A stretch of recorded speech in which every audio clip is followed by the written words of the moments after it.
My name is Tarmack, and this is your game industry news wrap-up for the week of August 26th, 2017. In a surprising turn of events, okay, who am I kidding, this was totally expected. Nintendo seems to be having stock-level difficulties with the SNES Classic. Best Buy and Amazon set pre-orders for the fabled relic in the early morning hours of August 21st for North America. Walmart followed suit later that morning. All of these locations where excited gamers had signed up to receive pre-order notifications did not send any such pre-order notifications and were sold out in mere minutes. Much like the NES Classic, the SNES Classic looks to be a piece of kit that you can only buy if you feel like giving a few $100s to resellers on eBay or other classified sites. Meanwhile, the tribe of Nintendo is well into damage control for their favorite game company, arguing that it's really hard to predict demand, and other such points devoid of learning from history. It was clear with the NES Classic stock problems, Amiibo stock problems, Switch stock problems, Wii stock problems, that there's a trend here. The only console they didn't have stock issues with across the board was the Wii U, a console hardly anyone wanted in the first place. As much as I love being sold the same games I've bought in the past, I think I'll sit this one out. Oh, there's Star Fox 2? I'll bet that previously unfinished game has aged well. Microsoft has announced that the Xbox One X had the fastest selling Xbox pre-order in history. On Sunday night, they revealed the Xbox One X Project Scorpio Edition, which is Wii U levels of bad naming, and opened up pre-orders for the launch edition of the console. According to Mike Nichols, the corporate vice president of marketing for Xbox, they saw record sellout times, and with so many vendors being sold out as of this video, I believe him. As I've said before though, marketing is the black arts in business, and the corporate vice president of marketing for Xbox is kind of like the second in command of the manipulation division. If you only provide one unit to each retailer and they sell it in record time, is that good? Without actual numbers of how many consoles were available, the statement that they've seen record sellout times has as much value as a release date does to Chris Roberts. The internet shed a collective tear when former Valve writer Mark Laidlaw made a post on his blog containing the ending to the Half-Life 2 Episode 3 plot. Mark left Valve a year ago, and the suspicion is that his NDA regarding the game has expired. Gamers everywhere began to mourn the loss of a fallen franchise, a franchise filled with the hopes and memes of many, but not before review bombing Valve's games on Steam. Following that, Mark posted a nebulous tweet shortly after that, quote, "There are lots of unproduced Alien scripts. The fact that they weren't developed did not spell the end of the Alien franchise," end quote. And immediately, as though nothing happened, the Half-Life speculation began again. So, we're back at square one.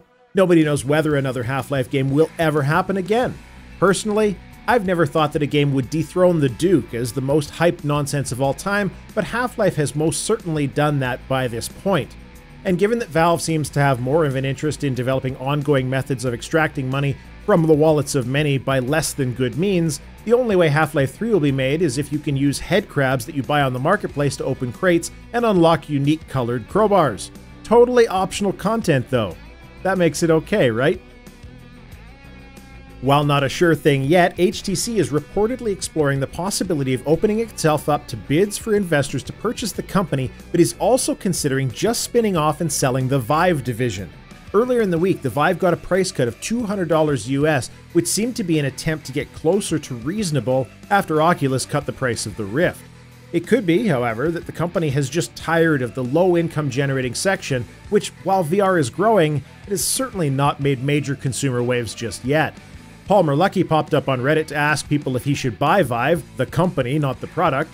Luckey certainly has a lot of money because of his $700 million buyout by Facebook of Oculus. And now that he's a free agent on the market, I'm sure it would be good for him to get back into VR. All he has to do is find someone to show him some new tech that he can avoid paying for and leverage into pretending that he was a cutting-edge VR dev again. Blizzard is hiring a new senior producer for their classic games section in Irvine, California. Quote, "Is your idea of clickbait a pillar of amber light that reaches towards the heavens? Do you remember the paradigm shift that accompanied Diablo 2's 1.10 patch? Do you have a spreadsheet comparing the necromancer between Diablo 2 and 3? Do you think armadillos are the pinnacle of evolution?" End quote. Okay, I might have added that last question in there myself. This is as good as gold for there being a Diablo 2 product sometime in the hopeful near future. A job posting with so many references to Diablo 2 based in the classic game section of the jobs page. and likely having a bigger team than Diablo 3. Okay, I might be projecting a little on that last one. With any luck though, it won't be a straight remaster because despite many of the gameplay features of D2 being superior in my opinion to D3, it did still have a very limited stash, trading was awful and scamming rife, you had to pick up gold manually, which was essentially worthless after a little while. Basically, it needs some improvements in a few areas outside of just resolution and texture quality. With any luck, since I'm not going to BlizzCon this year, they'll announce it at the con because that would simply make sense. While not really appropriate for the upcoming releases, at the Microsoft presentation during Gamescom in Germany, a preview video was shown for Jurassic World Evolution. Evolution is a title by Frontier, the same team that brought us Planet Coaster, Elite Dangerous, and if you go back enough in time, were folks involved in the old Roller Coaster Tycoon games. They weren't so preoccupied with whether or not that they could, they took the time to think about whether or not they should. And the answer was yes. And finally, a rumor to wet your whistle.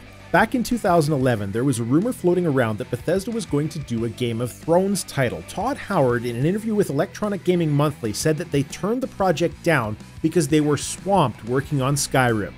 Fast forward to E3 this year, and rumors began circling again via 4chan and other swamps that this Game of Thrones title was in development by Bethesda.